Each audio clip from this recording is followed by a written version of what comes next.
Bom dia! Começando mais um Despertando com o Dharma no atropelo.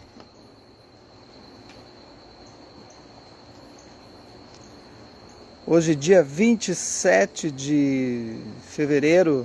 Bom dia, Mauro! Entrando na corrida aqui porque está sem internet. Daí vim aqui fora pegar um 4G. Estava falhando a internet. Como é que vocês estão? Bom dia, Kátia. Bom dia, Grácia. Bom dia, Carla. Tudo bem? Tentar fazer aqui fora. Vamos ver se funciona. Estou só com 4G. A internet estava falhando. Religando o modem lá. Bom dia, Paulinha. Bom dia, Grazi. De volta, Paulinha. Tá no Brasil? Bom dia, Isis do Boc. Vai. Bom dia, Natasha. Bom dia, Ângela. Tudo bem? Sinara, tô arrumando o cenário aqui ainda, porque fiquei sem internet. A internet está falhando. Já hoje de manhã cedo ela estava estranha. Samantha, tudo bem? Como é que vocês estão? Amanda? A Paulinha disse, de volta à selva de pedra. Tá em Sampa, então é um espetáculo. Ah, mas lá também era, né? Então é isso, gente. Voltando do retiro, já com os atropelos aqui da vida moderna, sem internet. Vamos ver o que vai acontecer para trabalhar durante o dia. Mas logo ela volta. E aí então eu passei em retiro por 10 dias com Lama Padmasambhava. Aí depois teve uma fala do Corro Melo, da Eve Marco, que é a esposa do falecido Bernie Glassman.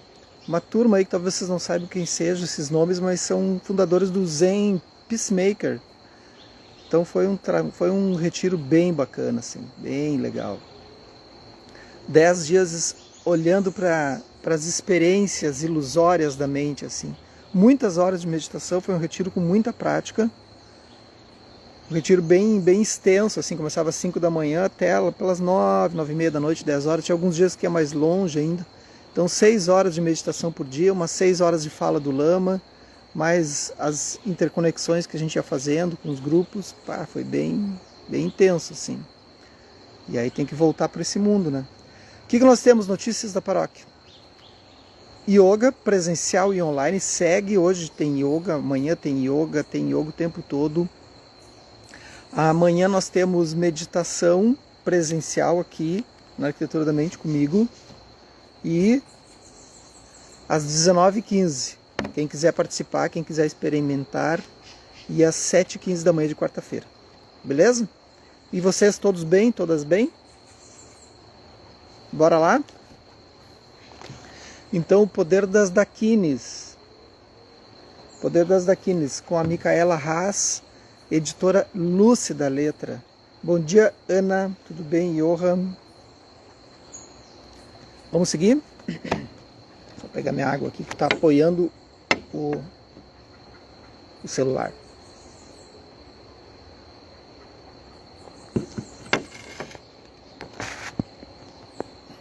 Pedi para a Carolina me trazer mais um copo para mim. Mozart e tiramisu. Bom dia, Flor do Mato. Não, ele é vazio mesmo.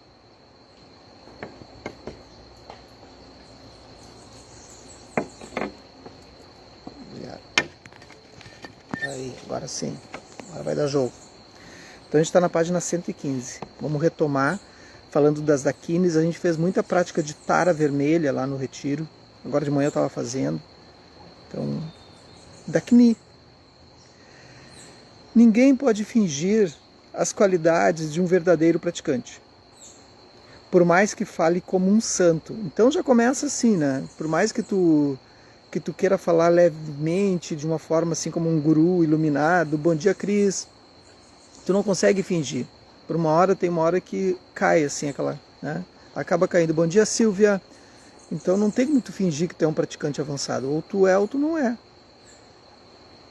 E as pessoas, elas te desmascaram ou elas se descobrem.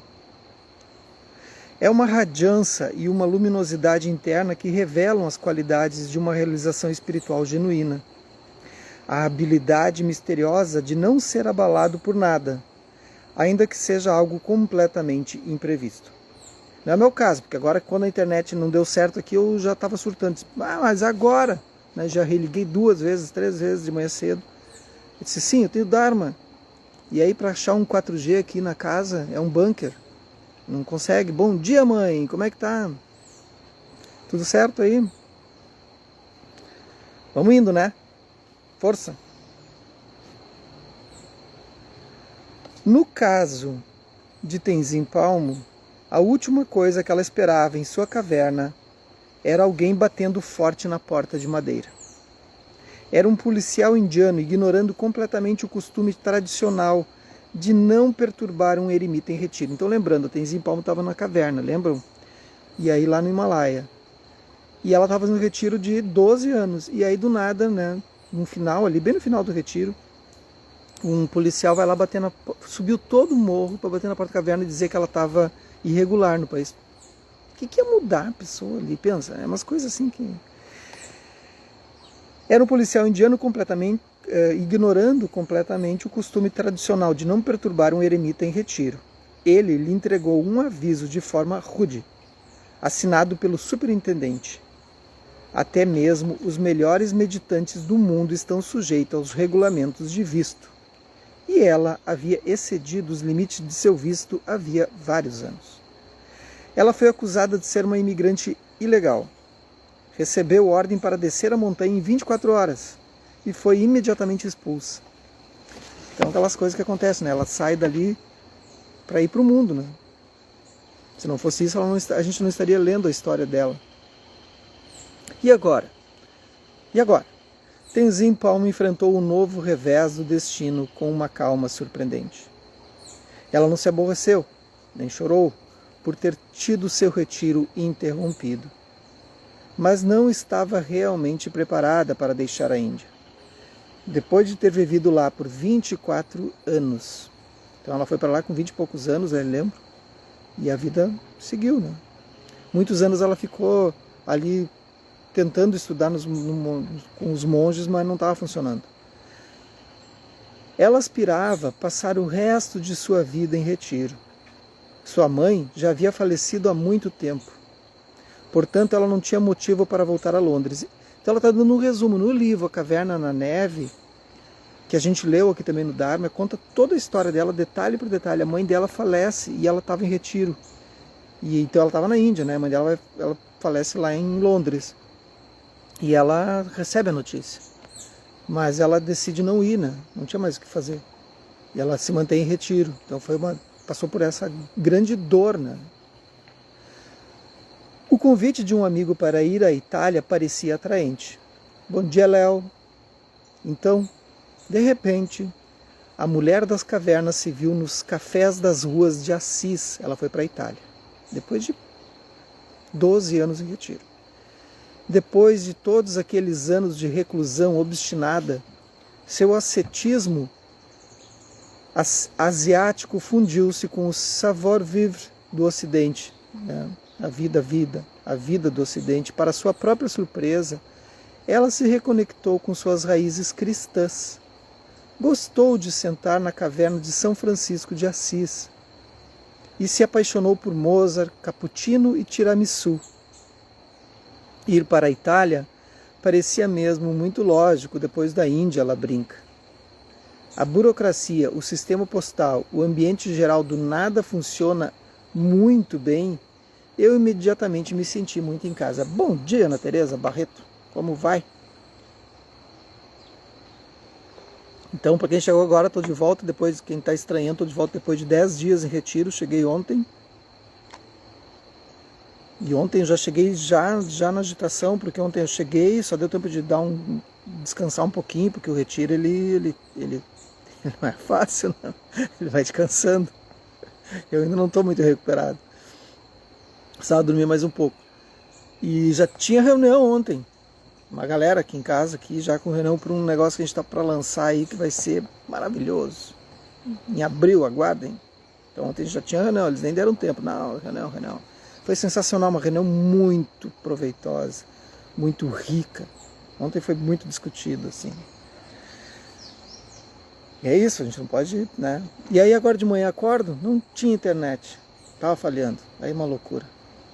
Eu disse, olha, os percalços do Dharma. Os primeiros convites, e aí agradeço a vocês a paciência de esperar, que bom que vocês voltaram, esperar esses dias todos. Vocês também devem estar com novidades. Quem quiser contar as novidades, me mandem mensagem depois. Olha, aconteceu isso. Né? Eu acho ótimo. Os primeiros convites para ensinar e dar palestras em conferências começaram a chegar. Então ela está na caverna, sai da caverna. E aí, do nada, as coisas acontecem, né? Porque daí ela está andando ali e começa a surgir convite, porque ela fez algo extraordinário, né? A favor... Eu estava conversando com o Corro Melo, né? O monge, e ele lembrou, enfim, a gente conversou algumas vezes, trocou mensagem, não se conhecia, porque a gente é da mesma linhagem Soto, né? E a gente não se conhecia pessoalmente, só por conversas pelo Face, enfim, pela mídia. E ele dizendo, sabe que esses movimentos que a gente faz, né, e eu já comentei aqui, ele repetiu, a gente dá um passo e o Buda dá 100 na nossa direção. E é bem isso, assim. Falando sobre o budismo engajado, né, ele é super engajado. Então é um monge que é brasileiro, mora na Suíça, tem o Zen lá, e ele está como representante, é vice-diretor do Zen Peacemakers. Né. Procurem aí Zen Peacemakers, vocês vão ver o que é esse budismo engajado. Budismo na rua, direto. Muito impressionante. E ela então, a Tenzin, se deparou com uma grande decisão. Deveria continuar uma vida solitária ou preencher sua agenda com palestras? Lembrando-se do desejo de Kantron Rinpoche de que construísse um monastério, ela consultou um astrólogo. Ele predisse que o retiro seria muito harmonioso e pacífico, ao passo que construir um monastério teria muitos problemas, conflitos e dificuldades. Então no retiro tu está de boa. E construir um monastério seria um problema. Bom dia, Márcia. Ele então concluiu, ambos são bons, você decide. Para Tenzin Palmo, a conclusão era óbvia, de volta a retiro. Mas quando ela contou sobre sua situação a um padre católico, ele a aconselhou. Claro que você deve construir um monastério. Qual é a utilidade de estar sempre em uma situação pacífica e agradável? Somos como pedaços de madeira bruta, e será muito agradável se ficarmos sempre nos acariciando com seda e veludo, um padre católico dando orientação para ela. Mas isso não deixa a nossa superfície lisa. Para ficarmos lisos, precisamos de uma lixa. Bom, tem uma cena no Zen também, em que os praticantes estavam fazendo práticas de estabilização, né? E aí estabilizando o tempo todo. E aí um praticante, né, um monge, não me lembro qual o nome dele, não sei se foi o Dogen, não me lembro, vou chutar qualquer um, eu sei porque eu não lembro. Mas aí ele pega uma telha e começa a esfregar a telha assim. E aí os praticantes estão lá, só estabilizando. Para quem sabe o que eu estou falando, então a gente tem várias práticas. Bom dia, Sinara. Como é que tá? Iago, tudo bem, agorizada? Aí, se tu faz só prática de estabilização, ela simplesmente vai deixar aquela good vibe, assim, tu vai de fato chegar num ponto em que tu tem uma estabilização, mas tu não vai a lugar nenhum mais com isso. E aí tu precisa passar por um outro ponto que é Vipassana, que é tu olhar, virar essa câmera, né? Então tu tá olhando ali para aquela câmera externa e as coisas estão surgindo e tu tá não reagindo frente às aparências. E esse não reagir frente às aparências são externas, mas tu começa a não reagir frente às aparências internas. Bom dia, Eliana, tudo bem? E aí que muda, e tu começa a ver essa reação. Tu começa a ver tu não ou reagindo ou não reagindo às aparências internas e externas. Essa fase da prática, né? Então lembrando da telha, ele estava esfregando uma telha, é como tentar estabilizar, é como tentar ficar alisando uma telha de barro para transformar em vidro. Não vai conseguir. Então o que é essa prática mais avançada? Tu começar a olhar para ti fazendo isso. Aí é o momento de Vipassana. E aí, como ele estava falando, não adianta tu ir para retiro e ficar só lá, num lugar que não é tão confortável assim, né? Mas é um lugar que tu está seguro. Né? Tem alguém te orientando, está seguro. Mas só que tu precisa dos perrengues da vida para se movimentar. Senão não funciona. Tenzin Palmo escolheu a lixa. Com a mesma energia incansável e vivacidade que a mantiveram perseverante na caverna, ela começou a arrecadar fundos. Logo, a notícia se espalhou e convites começaram a chegar de todo o mundo. Olha que loucura! Europa, Austrália, Estados Unidos, Ásia. É uma delícia, né? Às vezes ela era a única palestrante mulher em conferências budistas internacionais e com seu charme determinado destacava: este é basicamente um clube de meninos, onde as meninas fazem todo o trabalho. As grandes figuras são todos homens. Bom dia, Simone Franco, tudo bem? Então, aí ela começa a romper com as barreiras, né, dessa construção machista que há no planeta, né? Então, a primeira mulher assim, que sai dando palestra sobre o budismo, né? Então, isso é um rompimento, né? No yoga, né, entrou Simone agora ali, lembrei de falar, tem Amanda aqui também, yogini, deve ter outras yoginis, né? É mais normal isso, né? Esse movimento assim, feminino. Mas os lugares são geralmente tomados por homens, né? Esse machismo já consagrado no nosso modelo de estrutura social, assim, né? Uma Dalai Lama mulher, já pensou? Será que alguma vez ela desejou retornar à quietude de sua caverna? Recentemente ela voltou pela primeira vez em mais de 20 anos, em uma peregrinação junto com 30 estudantes e doadores que puderam pagar $15.000 pela viagem. Tenzin Palmo revira os olhos para o céu.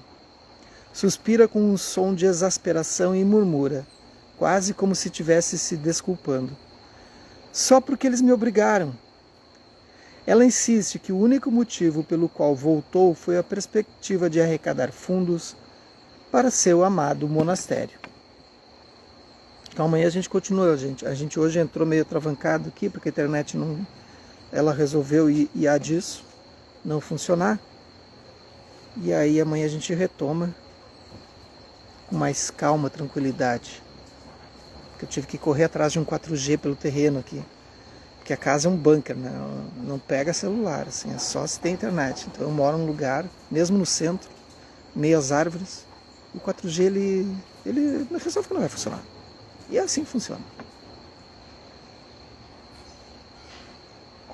Vamos fazer uma prática?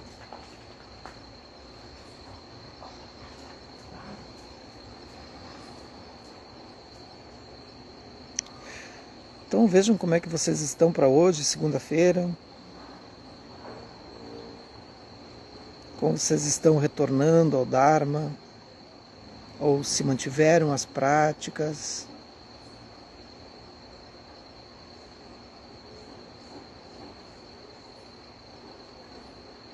Comecem observando a postura de corpo.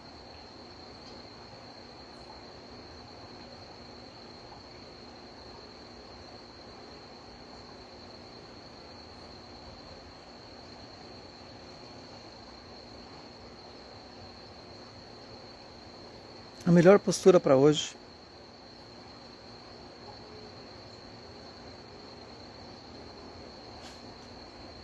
Sem pressa. Dando tempo da conexão mente-corpo.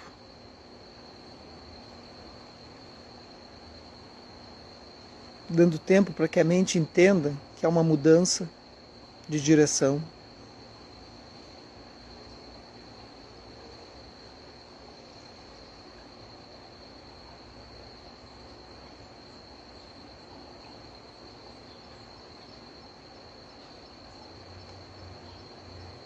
Dando tempo para essa escolha de uma forma natural, sem repressão, sem ser ditadora, apenas naturalmente. Deixem a postura se acomodando na própria postura.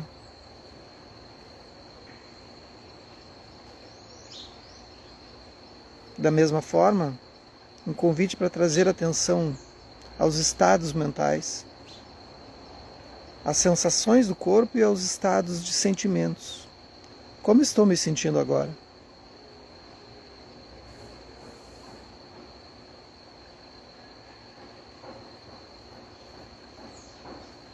talvez alguma tensão no corpo, talvez alguma agitação que se revela nas sensações do corpo, talvez alguma tranquilidade, um estado de bem-estar que se revela no corpo e na mente, ou alguma agitação. Apenas observem.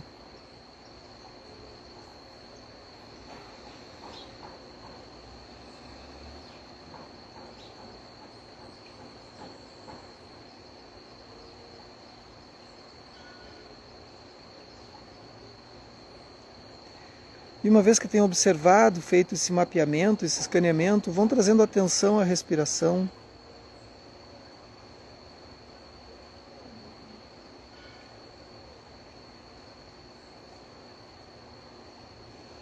Apenas o ar entrando e saindo.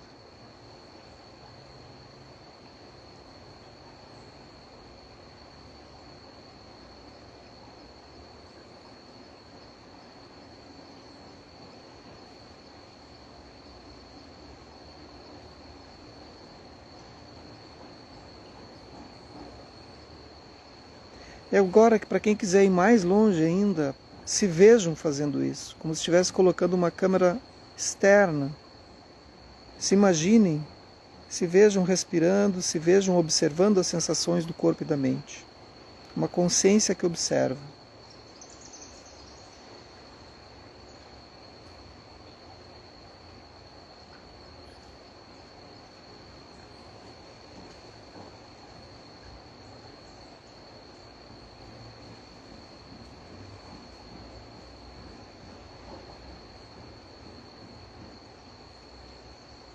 E para quem vai continuar na prática, toda vez que essa consciência parar de observar a si própria, volta essa observação. Que os méritos desse nosso encontro, dessa nossa prática, se expandem e toquem a todos, todas, que nós possamos nos tornar um caminho iluminado. Um bom dia e até amanhã, terça-feira.